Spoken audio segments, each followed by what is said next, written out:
Hey everyone, Georgie here with Ukraine Matters. There's a lot of good news from the situation on the front lines. I will tell you about them right now, but please know that you might feel that I'm talking a little bit weirdly. That is because I'm working on myself, trying to remove a lot of the filler sounds and filler words that I've been using so far a lot. And I'm just hoping that this process will not be very painful for your ears. We start with the situation that is ongoing around the area of Kherson. In this week, the reports were that Ukrainians have landed and begun certain activity around the area of Holopristin.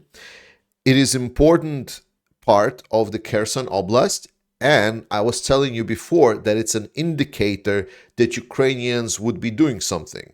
And I'm here to tell you that right now, while there was certain naval landings, it was not to any kind of a big scale yet. However, Ukraine is probing the area, so we might see a development there quite soon. If we go to the southern side, the area that I want to start with is around Staromayorske. Russians did not take it very lightly, the loss of Staromayorske. It was a very, very important village for them. And the command of Russian forces have received orders to retake the positions and prevent advances of Ukrainian forces as much as they can and pretty much at any cost. Since then, this week has been defined by relentless Russian attacks. They have been storming the positions pretty much everywhere, both around Staromayorske, that trying to retake the village itself. Midweek, they even reported that they have retaken it, which is completely not true. But generally speaking, Ukrainians in this area were mostly in defensive. They were expecting Russian attacks. They hit back at them. And right now, we hear about favorable developments in the area of Novodonetsk, in the area around of Priyutne, but to a lesser extent because it is still unknown whether Russians will throw more counterattacks at Ukrainians or not. Because for Ukrainians, if Russians are attacking, they will just take defensive stance, and it's easier to fight that way, just to destroy advancing forces. Where Ukrainians are having success at is the area of Robotine. While it is not shown here on the map, but we already discussed that map is not the best indicator of success for Ukrainian forces. Just taking, for example, that in the summer, 2 summer months alone, Ukrainians were able to destroy over 1,500 artillery pieces, which is an incredible amount. I made a whole community post about how much equipment Ukraine has destroyed for Russians. And since then, Ukrainians have been also slowly but surely advancing in the area of Robotine. They have reports. Let's set them in two types. There are unconfirmed reports and there are more confirmed reports. The unconfirmed reports that I cannot confirm completely say that Ukrainians, and I'm going to turn this on just so you kind of understand what we're talking about. The unconfirmed reports are stating that Ukrainians have broken through this line of defense, the Surovikin line, in the area of Verbove, and that there is additional breakthrough around the west of Robotine. Moreover, people are stating that there is certain activity that is happening around the north of Novoprokopivka. With the confirmed sources, we can definitely say that Ukrainians have been trying to advance in the area west of Robotine, and that certain forward trenches towards the area of Verbove have indeed been taken.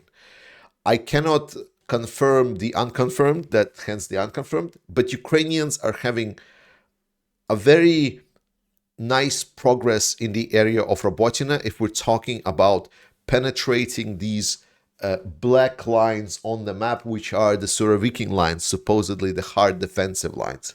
So I'm very, very happy to report on that, because that is just setting up for Ukrainian progress. Beyond that, a development happened in the area of Bakhmut. Here, south of Bakhmut, Ukrainian forces fought hard and they were able to push out Russians from Klishchiivka. Most analysts and people from the ground are suggesting that Russians are trying to establish a defensive line around the railway, which goes right here. And this railway has been a challenge for Russians when they were trying to take this area. It is going to be still a challenge because Russians do provide certain level of resistance. However, the reports from the ground are optimistic, and despite everything, despite the higher battles, the whole setup is very much Ukraine favored. And again, this is not the main attack of Ukrainians. Ukrainians are taking their time to erode Russian positions, and I'm very happy that it's working really good. Beyond that, we see great developments around the area of Novoyehorivka.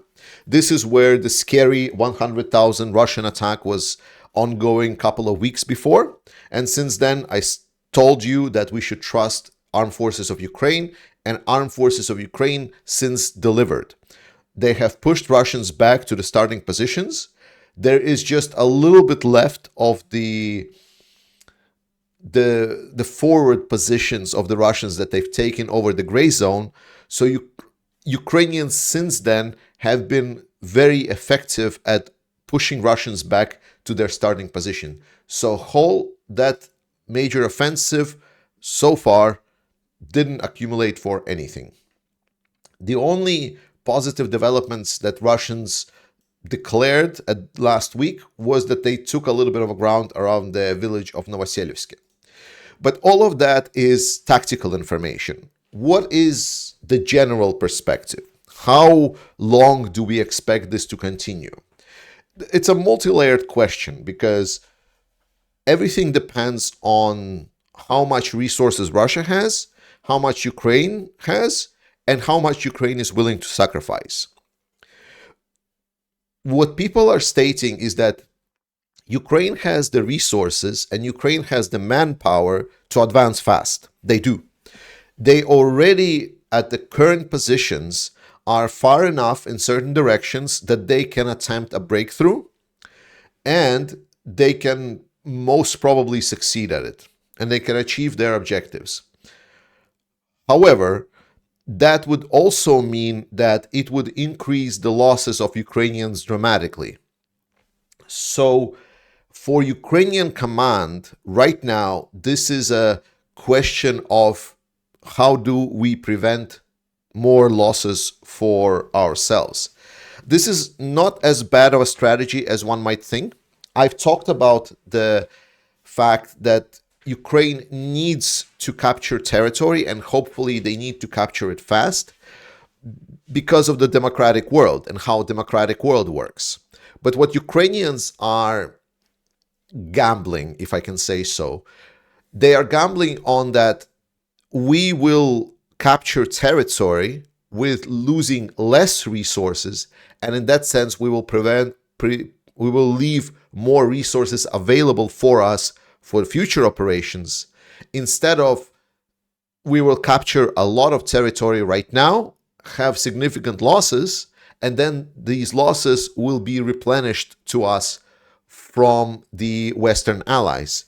Unfortunately, there are certain losses of resources that cannot be replenished, which are Ukrainian people, Ukrainian fighters.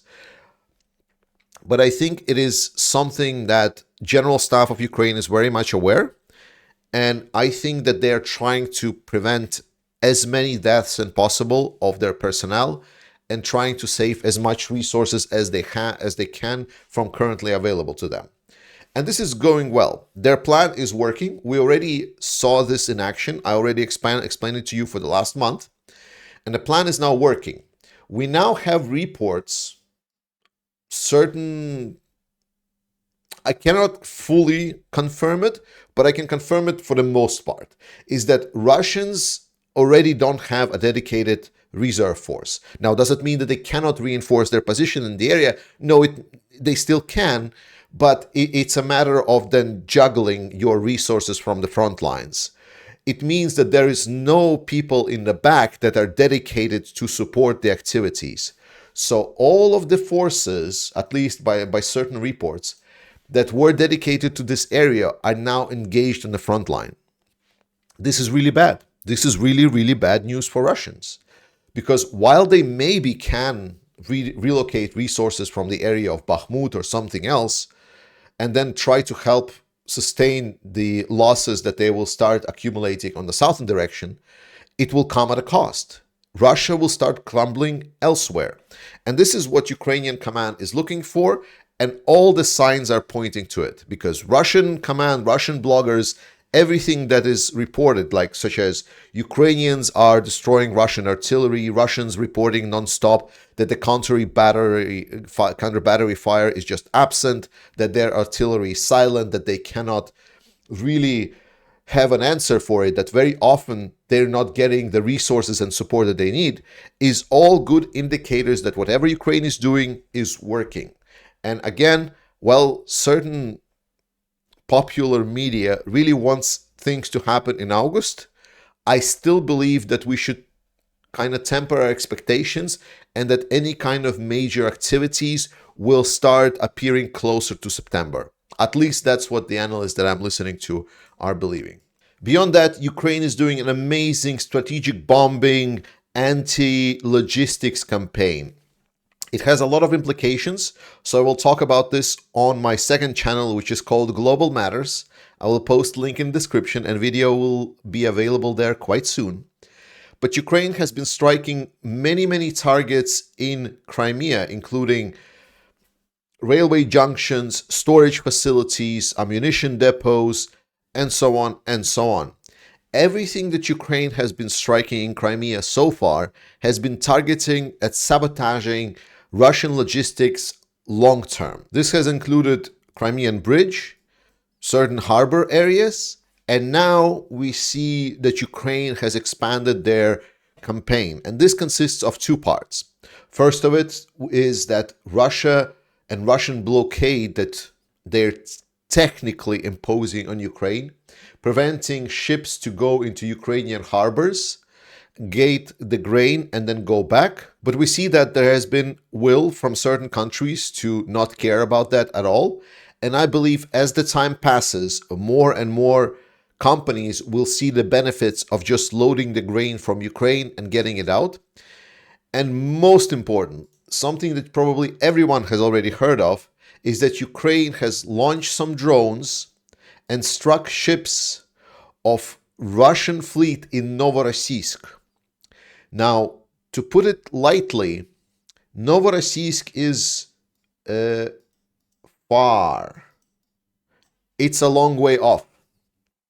So striking ship in Novorossiysk opens a whole new page on the naval warfare that Ukraine is waging.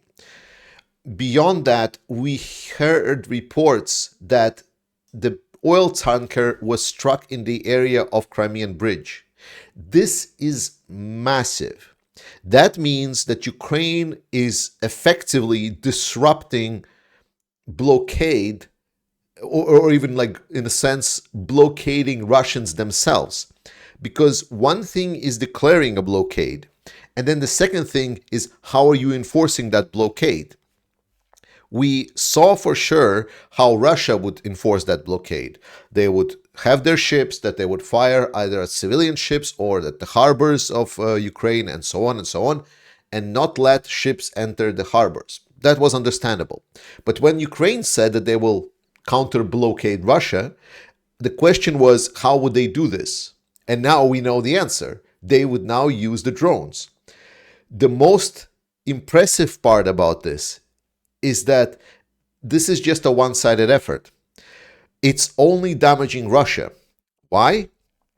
Because while we had a lot of drone warfare on the front lines, and Ukrainians have a huge advantage on the FPV drones and smaller drones, Russians eventually now were able to catch up, and now Ukrainians are suffering from the same problems that Russian drones causing on them, the same that Ukrainians' drones are causing on Russians. That this is not the same situation on the sea. Because here Ukraine have these small drones and Russia has no countermeasure. Russia will need to develop a whole anti-drone warfare right now. And all of those big, expensive ships that they have, everything becomes vulnerable. Because what we have seen is that so far, a very, very limited number of these drones have been launched. Every attack we've seen, it's been 1 or 2 drones only. So what will happen when Ukraine will have tens of these drones floating around? What will happen if it's 20? How would Russians be able to deal with that?